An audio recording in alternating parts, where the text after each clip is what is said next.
On va créer un contact ensemble entre la surface extérieure de la vis et la surface intérieure de la mâchoire.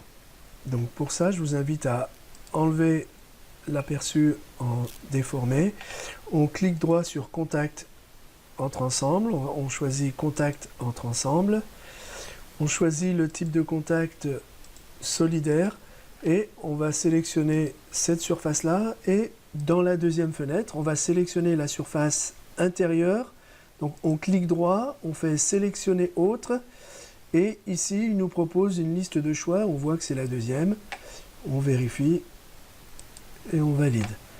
Donc on vient de modifier les conditions d'assemblage. Il va falloir remailler, comme tout à l'heure. Donc je fais clic droit, créer le maillage. Donc je vais mettre un maillage standard. Je ne vais pas choisir les paramètres. Donc valider. Je vais néanmoins vous montrer une façon de traiter les deux rivets en même temps. Voilà, on va demander un diagnostic de maillage. Il me montre les deux pièces pour lesquelles il y a un problème de maillage. On va mettre en place un contrôle de maillage et directement sur les deux éléments. Et on crée le maillage. On va exécuter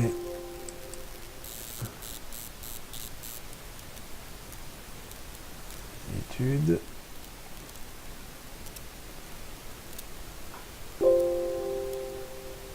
Et là, on constate que les deux pièces sont restées solidaires et que la vis n'a pas pénétré à l'intérieur de la pince. Par contre, si on affiche le tracé des contraintes,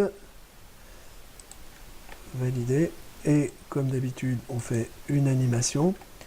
Voilà, on voit qu'il y a une légère déformation au niveau de la vis et que l'essentiel des contraintes est au niveau des poignets. En fait, le problème, c'est que mon système est mal modélisé.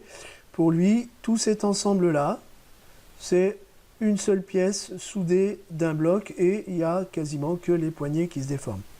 On va affiner notre étude en définissant des axes d'articulation au niveau des 4 rivets.